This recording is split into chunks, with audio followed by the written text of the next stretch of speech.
Olha, no quadro Fala Defensor, a gente sempre traz temas muito importantes para vocês que nos acompanham.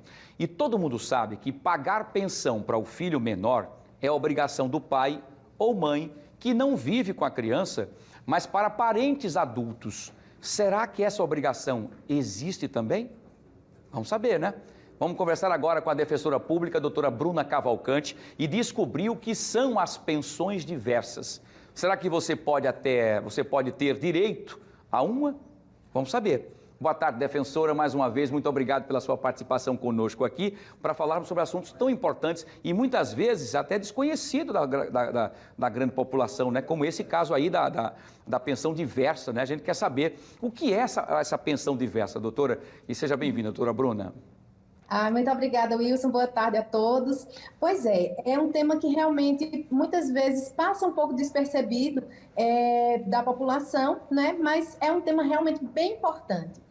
Em regra, como você falou, a pensão alimentícia ela é devida em razão do poder familiar, ou seja, daquele poder-dever de sustentar o filho que tem o pai e a mãe, né? Mas em algumas circunstâncias diferentes, né, algumas circunstâncias diversas, é possível que essa obrigação alimentar se estenda, por exemplo, para um filho maior, ou para um pai ou mãe idoso, ou ainda para um enteado, enfim, e isso com base em um outro princípio, não na regra do poder familiar, mas com base no princípio da solidariedade, né, que deve reger as relações familiares, né? A lei diz que os pais estão para sustentar os filhos, cuidar deles enquanto eles são menores, mas que os filhos devem amparar também os seus pais, os seus parentes, na velhice e nas dificuldades. Então, realmente, é um tema interessante, é um tema importante e a gente precisa, né, ficar mais ciente sobre esse tema, até para saber se a gente tem direito, eventualmente, de buscar a justiça para fins de fixar uma pensão desse tipo. Muito bem, doutora Bruna Cavalcante, que é defensora pública. Doutora Bruna, você sabe uma dúvida que paira bastante, que é o seguinte, às vezes houve a separação, tem um filho, claro, existe o ex-marido, a ex-mulher, mas não existe o ex-filho. O filho é a responsabilidade dos dois. E aí o pai, naquele momento, está desempregado, não tem como ele pagar a pensão. Porém, os pais deste rapaz são pessoas de posse. Isso pode ser transferido para esses avós ou não? Então, a pensão avoenga é uma modalidade realmente especial de pensão alimentícia. Como a gente sempre diz, a obrigação principal é do pai ou da mãe, né? Imagina nessa situação que você colocou. A obrigação principal seria do pai. O pai não tendo condições de fazer o pagamento dessa pensão, aí os avós são chamados subsidiariamente, ou seja, primeiro a gente busca o pai.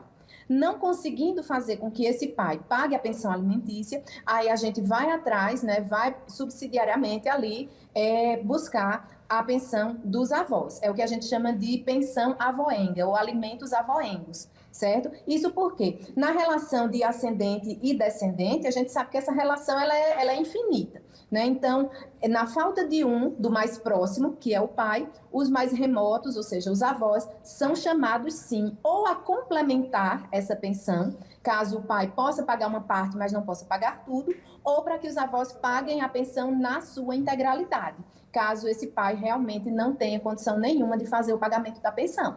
Perfeito, doutora, muito bem. Vamos lá então para as perguntas dos nossos telespectadores que querem participar também desse bate-papo muito interessante. Doutora Bruna, vamos ver, quem faz a primeira pergunta para a doutora Bruna é o Marcos Sampaio. Ele pergunta o seguinte: doutora Bruna, meu pai nunca foi presente, nunca pagou pensão, agora quer que eu pague pensão para ele. Sou obrigado? Que coisa, né? Pois é. Então, é obrigado, sim, né?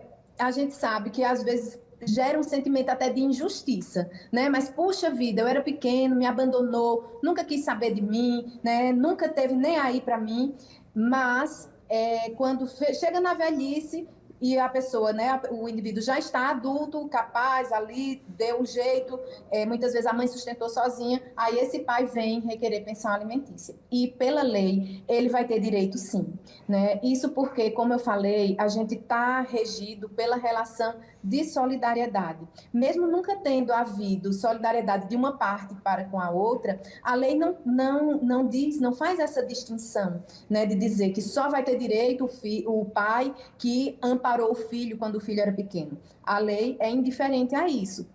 Então, é até uma forma, né? A gente está agora no período da quaresma, né? Até uma forma da gente exercer aí um altruísmo, né? Uma empatia e esse sentimento de solidariedade e de perdão também, mas por força de lei, né? Isso porque a gente sabe, né? As relações entre as relações interpessoais, a gente não é obrigado a dar afeto, né? Mas no momento de necessidade, sendo demonstrada essa necessidade, né? Isso aí a gente também não é por qualquer motivo que esse pai vai ter direito à pensão alimentícia, mas é principalmente se ele demonstrar dentro do processo que realmente tem essa necessidade, o filho vai ter que chegar junto, né? Vai ter que pagar a pensão, sim.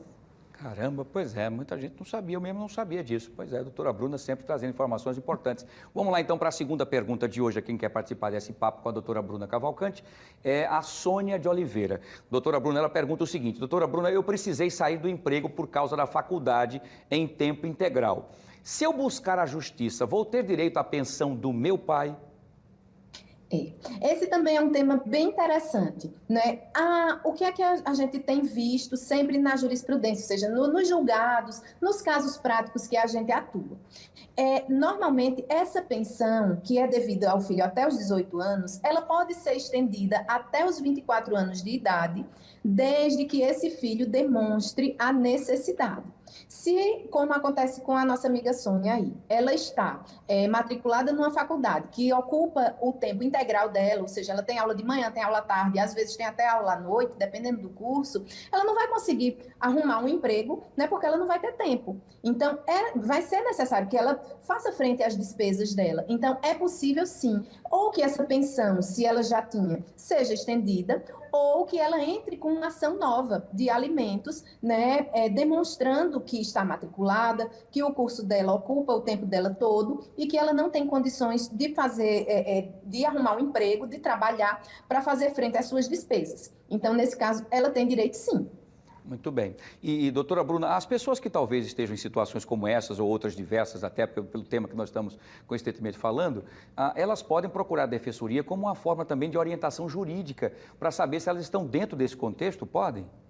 Exatamente, não, com certeza. Entre as nossas funções, né, a defensoria tem a grande função de prestar orientação jurídica. Então, às vezes, a gente não sabe se a gente tem o direito. A gente precisa se certificar, não vai direto para a justiça. Primeiro caso, o primeiro contato que a gente tem com o nosso assistido na defensoria é justamente para a gente orientar, conhecer a pessoa, saber da sua realidade, né, saber das suas dificuldades, das suas necessidades, e aí, a partir daí, nós buscarmos os caminhos jurídicos adequados para a defesa dos seus direitos. A isso a gente chama, né, de orientação jurídica, e essa orientação é realmente muito importante, né? Um grande papel que a defensoria tem é de dizer à pessoa que tem direitos que ela muitas vezes desconhece. Então, isso realmente é bastante relevante. Um quadro como esse seu, Wilson, sempre faço questão de frisar, né? É muito importante e relevante para a sociedade, porque a gente está falando sobre direitos, né? Levando educação em direitos para a população, isso é maravilhoso, né? A gente fazer com que as pessoas despertem e conheçam os direitos que têm é fundamental para que o acesso à justiça ocorra da forma mais integral possível. É muito relevante mesmo. Que bom, muito obrigado pela sua referência, doutora Bruna. Obrigado mesmo pela sua participação também aqui.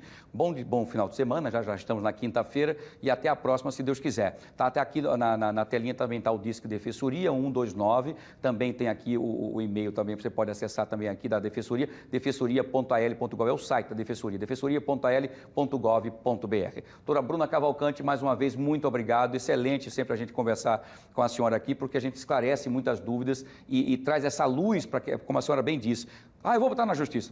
Calma, primeiro vamos procurar saber se você tem direito, até onde você pode ir, e a Defensoria está à sua disposição. Muito obrigado, doutora Bruna, boa tarde, até a próxima, se Deus quiser. Boa tarde, Wilson, boa tarde a todos e muito obrigada, estou sempre à disposição. Muito obrigado. Obrigado pela disponibilidade sempre. Doutora Bruna Cavalcante, defensora pública do Estado de Alagoas, no Fala Defensor, que é prestação de serviço pura para você que acompanha aqui o fenômeno. Fique alerta, tá bom? Muito bem.